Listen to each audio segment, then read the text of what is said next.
কি গো, তোমাকে যে আমি বললাম আজকে রে পাতলা পাতলা পরোটা আর ডিম কষা খাবো, তো এই ছোলা বাটা দিয়ে কি, এই ছোলার ডাল বাটা কি করবে আবার? তুমি যা বলেছো তোমাকে সেটাই খাও, কারণ তোমাদের খাওয়ানোর জন্যই তো আমার আশা। তোমাদের খাওয়ানো, রান্না করা, তোমাদের ঘরের কাজ করা, তোমাদের জুগিয়ে দেওয়া। চাও তোমরা দেখো শুয়ে বসে থেকে ফুলে যাচ্ছি।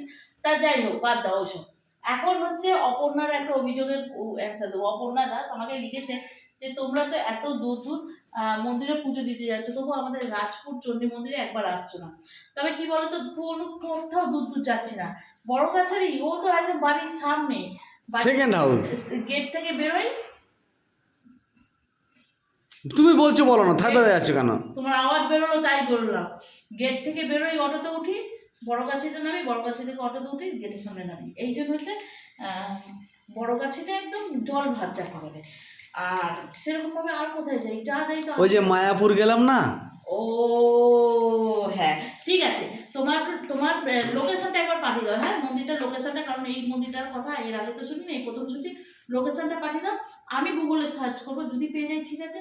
নাহলে তুমি যদি আমার সাথে ফেসবুকে কন্ট্যাক্টে থাকো, তবে ওখানে একবার যোগাযোগ করো, আমাকে একটু লোকেশনটা মেসেঞ্জারে দিয়ে দাও, খুব ভালো হয়। অবশ্যই যাবো। যদি সরস্বতী পুজোয় বরের ছুটি থাকে, সরস্বতী পুজোয় যাচ্ছি, না হলে এই রবিবার যাচ্ছি। ঠিক আছে, খুব জোর চেষ্টা করবো।